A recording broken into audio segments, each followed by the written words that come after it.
மக்களே சம்பவம் பண்றவனை பத்தி கேள்விப்பட்டிருப்பீங்க. அதுல ரெக்கார்டு வைக்க போறவனை பத்தி கேள்விப்பட்டிருக்கீங்களா? தோ இவன் தான் அது. இது புதுசா பிஐடில இருந்து கொண்டு வந்த டிஎம்ஐ ஹைபிரிட் டெக்னாலஜி. ஸோ வாங்க இந்த வீடியோல இந்த டெக்னாலஜி பத்தி டீட்டெயிலா பார்த்துடலாம்.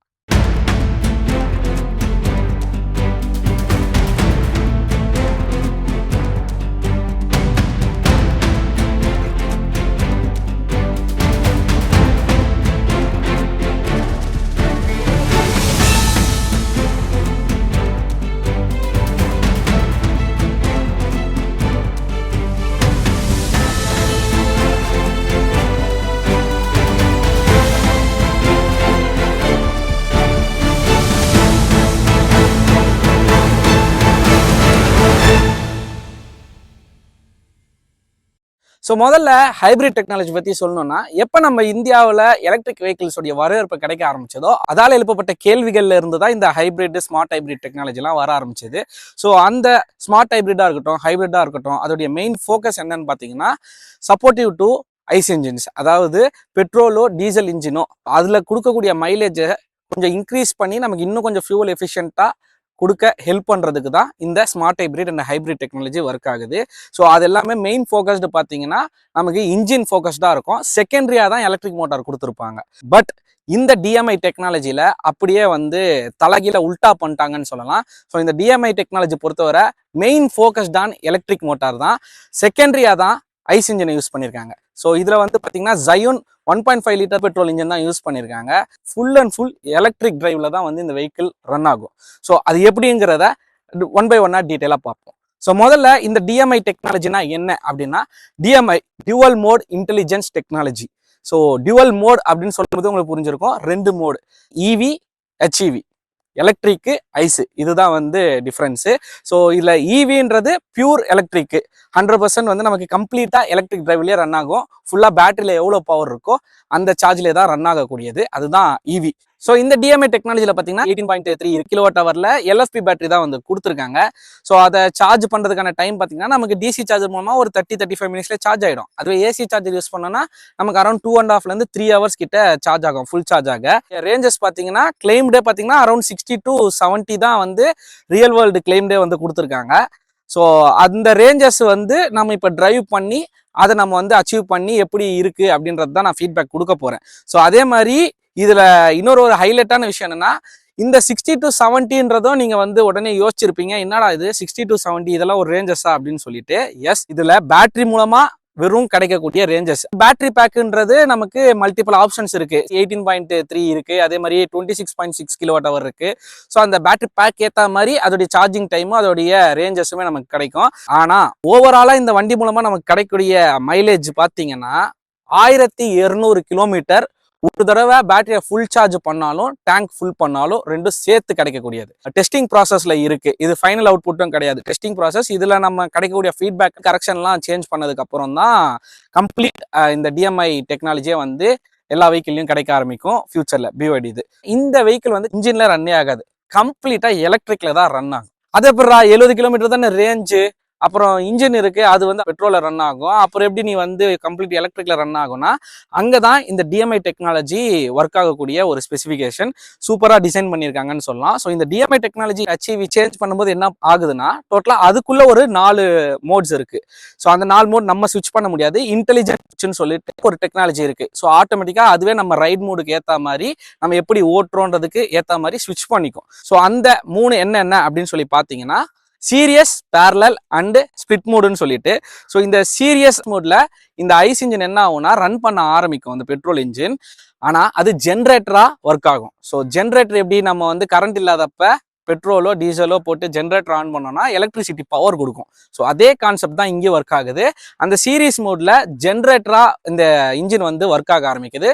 ஸோ அது மூலமா எலக்ட்ரிசிட்டி பவர் பேட்டரிக்கு போகும், பேட்டரி சார்ஜ் ஆகும், வெஹிக்கிள் எலக்ட்ரிக் மோட்லயே ரன் ஆகும். ஸோ இதுதான் அந்த டெக்னாலஜி.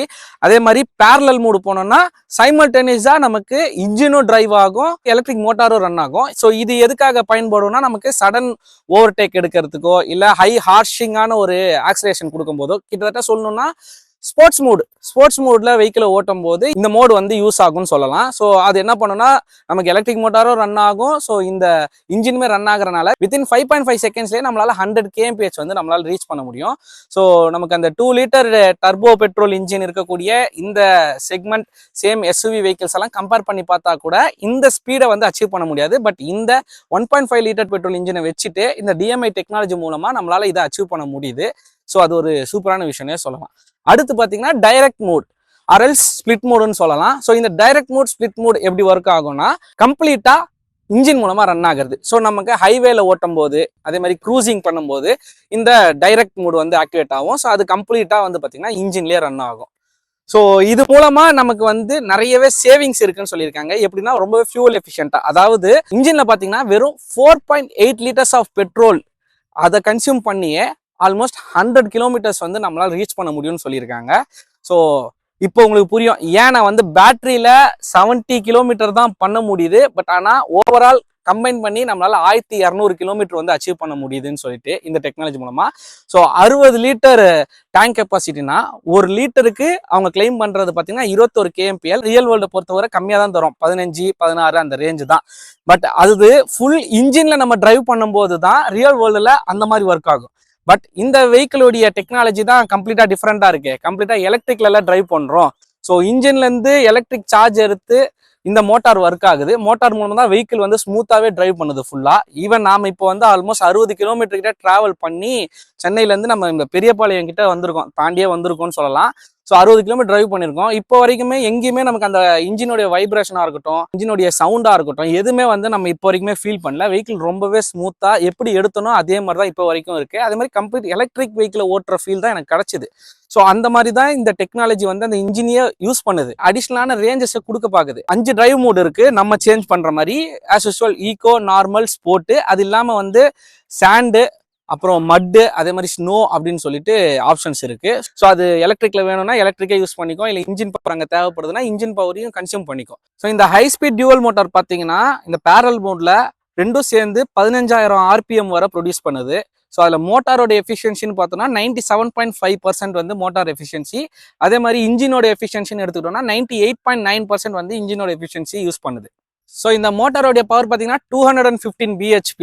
அதுவே dual motor all wheel drive நம்ம எடுத்துக்கும் போது 320 bhp வந்து ப்ரொடியூஸ் பண்ணுது. ஸோ அதே மாதிரி வெஹிக்கிள்லேருந்து நம்ம சார்ஜ் எடுத்து யூஸ் பண்ணிக்க முடியும். ஸோ அந்த வெஹிக்கிள் டு லோட் ஆப்ஷனுமே நமக்கு வந்து கொடுத்துருக்காங்க. அது மட்டும் இல்லாமல் 6 முக்கியமான பில்லர்ஸை பேஸ் பண்ணி தான் இந்த ஹைப்ரிட் டிஎம்ஐ டெக்னாலஜியை டிசைன் பண்ணியிருக்காங்கன்னு சொல்லலாம். ஸோ முதல்ல பார்த்தீங்கன்னா ஃபாஸ்ட். ஸோ நான் முன்னாடியே சொல்லிட்டேன் 0 to 100 பார்த்தீங்கன்னா வித்தின் 5.5 செகண்ட்ஸ்லேயே வந்து நமக்கு போகும். அதாவது இன்ஸ்டன்டான டார்க் அண்ட் இன்ஸ்டன்டான பவர் வந்து ப்ரொடியூஸ் பண்ணணும்னு சொல்லிட்டு. ரெண்டாவது பார்த்தீங்கன்னா சேவிங்ஸ். ஸோ ஃபியூவல் சேவ் பண்ணுறது தான், ஃபியூவல் எஃபிஷியண்ட்டாக காஸ்ட் ஆஃப் ஃபியூவல் வந்து ரெடியூஸ் பண்ணுற மாதிரி. மூணாவதாக பார்த்தீங்கன்னா குவைட்டு. உள்ள வந்து ஒரு சின்ன நாய்ஸும் இருக்காது, சின்ன வைப்ரேஷன் கூட இருக்காது, நமக்கு அப்படியே ஸ்மூத்தான டிரைவ் வந்து கிடைக்கும். நாலாவது பார்த்தீங்கன்னா ஸ்மூத்து. இதில் இன்ஜின் இருந்தாலுமே எலக்ட்ரிக் கம்ப்ளீட்டாக டிரைவ் பண்ணுறதுனால எந்த ஒரு கியர் ஷிஃப்ட்ஸும் இருக்காது, இன்ஸ்டன்டான பவர் சேஞ்சஸ் எதுவுமே இருக்காது. ஸோ அதனால அந்த ஒரு ஸ்மூத்தான டிரைவ் வந்து நமக்கு கிடைக்கும். அஞ்சாவது பார்த்தீங்கன்னா க்ரீன்ன்றது நமக்கு தெரியும், எலக்ட்ரிக்கு பேட்டரி அப்படின்னாவே க்ரீன் எமிஷன், 0 எமிஷன். ஸோ அந்த இதுதான் க்ரீன். அடுத்து ஆறாவது பார்த்தீங்கன்னா ஹை சேஃப்டி. சேஃப்டியை பற்றி பிஒய்டிக்கு நான் சொல்லணும்னு அவசியமே இல்லை, உங்களுக்கே தெரியும். சேம் இதுலேயுமே வந்து பிஒய்டியுடைய பிளேட் பேட்டரி தான் கொண்டு வந்திருக்காங்க. அதே சேஃப்டி மெஷர்மெண்ட்லாம் வச்சு தான் ரெடி பண்ணியிருப்பாங்க. ஸோ மக்களே, ஆல்மோஸ்ட் வந்து இந்த டெஸ்டிமோனி வந்து முடிய போகுது. இப்போ பார்த்தீங்கன்னா நான் ரிட்டர்ன் ஷூட் பண்ண பெரியபாளையம் ஸ்பாட்லேருந்து தடா போயிட்டு தடாலேருந்து திருப்பி சென்னை வந்துட்டேன். இந்த டிஎம்ஐ டெக்னாலஜி சீரியஸாக வேறு லெவலில் இருக்குன்னு சொல்லி ஆகணும். ஏன்னா நம்ம இங்கேருந்து போகும்போது ஆல்மோஸ்ட் ஒரு 55 கிலோமீட்டர் வந்து கம்ப்ளீட்டாக இவி மோட்டில் தான் ட்ரைவ் பண்ணிட்டு போனோம். ரிமைன் ஒரு 15 கிலோமீட்டர் ரேஞ்சு காட்டுச்சு. டோட்டலாக 70 கிலோமீட்டர் தான் அதோடைய ரேஞ்சு ஈவியில். பட் ரிட்டர்ன் வரும்போது தான் நம்ம வந்து இன்ஜின் மோடுக்கு ஷிஃப்ட் பண்ணிவிட்டு ஹெச்இவி மோடில் ட்ரைவ் பண்ணிட்டு வந்தோம். ஆல்மோஸ்ட் நான் 100 கிலோமீட்டர் கவர் பண்ணிட்டேன். ஸோ அந்த டிஎம்ஐ டெக்னாலஜி எப்படி ஒர்க் ஆகியிருக்குன்னு சொல்லிட்டு டீட்டெயிலாக பார்ப்போமா வாங்க. இப்போ பாருங்கள், ஓடோமீட்டர் பார்த்தீங்கன்னா ஆல்மோஸ்ட் 2387 கிலோமீட்டர்ஸில் இருக்குது. ஸோ நான் வெஹிக்கிள் எடுக்கும்போது 222.9 இருக்குது. ஓவராலாக பார்த்தீங்கன்னா 158 கிலோமீட்டர் வந்து நான் டிரைவ் பண்ணியிருக்கேன் இந்த காரை இன்னைக்கு ஃபுல்லாக. ஸோ இந்த 158ல் நம்ம ஆல்ரெடி காலையில் போகும்போது பார்த்தீங்கன்னா 55 கிலோமீட்டர் வந்து நம்ம இங்கேருந்து அந்த பெரியபாளையம் அந்த ஸ்பாட்டுக்கு போயிருந்தோம். ஸோ அப்போயே நமக்கு வந்து இவி மோடில் ஃபுல்லாக டிரைவ் பண்ணனால இவி பர்சன்டேஜ் பார்த்தீங்கன்னா நமக்கு 98% நம்ம பேட்டரி சார்ஜில் எடுத்தோம். அங்கே ரீச் ஆகும்போது நமக்கு ரிமைன் பேட்டரி சார்ஜ் பார்த்தீங்கன்னா 35% தான் இருந்துச்சு. ஸோ இந்த 35%ன்றது நம்ம அங்கே வெஹிக்கிளை வச்சு ரிவ்யூ பண்ணது, அங்கே டெஸ்டிமோனியல் டிரைவ் பண்ணது, இதுலேயே வந்து 33% கிட்ட காலி, 2% தான் லாஸ்ட்டாக இருந்தது நான் எடுக்கும்போது.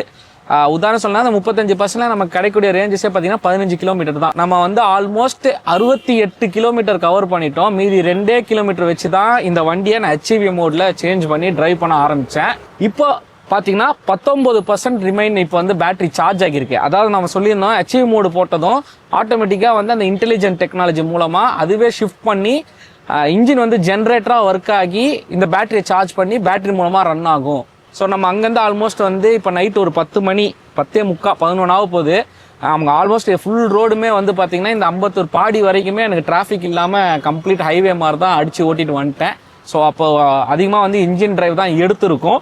ஸோ அதில் வந்து பேட்டரி வந்து பார்த்தீங்கன்னா ஒரு 20% வரை தான் சார்ஜ் ஆகுது. அதுக்கப்புறம் வந்து சார்ஜ் ஆக மாட்டேங்குது, அந்த 20%லேயே நிற்குது. இப்போ நான் வந்து சென்னையே வந்துட்டேன். இப்போ முடிக்கும் போது எனக்கு இன்னும் எலக்ட்ரிக்கில் பார்த்தீங்கன்னா 3 கிலோமீட்டர் ரேஞ்சஸ் காட்டுது. நடுவில் ஆக்சுவலி இது வந்து 7 கிலோமீட்டர் வரை 9 கிலோமீட்டர் வரை இன்க்ரீஸ் ஆச்சு. அதாவது பேட்டரி சார்ஜ் ஆகி 9 கிலோமீட்டர் வரை இன்க்ரீஸ் ஆகி அங்கேயே ஹோல்ட் ஆயிடுச்சு. அதுக்கப்புறம் வந்து ஏறலை, அப்படியே நின்றுச்சு. இப்போது பெட்ரோலில் பார்த்தீங்கன்னா நான் அந்த பெரியபாளைய ஸ்பாட்ல இருந்து நான் தடால இருந்து இப்போ சென்னை வந்திருக்கேன். கம்ப்ளீட்டாக வந்து பெட்ரோல் இன்ஜினில் தான் டிரைவே பண்ணியிருக்கோம். ஸோ இந்த இடத்துல தான் இந்த DMI டெக்னாலஜி வந்து அதோடைய வேலையை காட்ட போகுது. இப்போ பாருங்க, நான் லாஸ்ட்டாக வண்டி அங்கே விடும்போது ஓடோமீட்டர் பார்த்தீங்கன்னா 2285. இப்போ நான் முடிக்கும் போது பார்த்தீங்கன்னா 2387.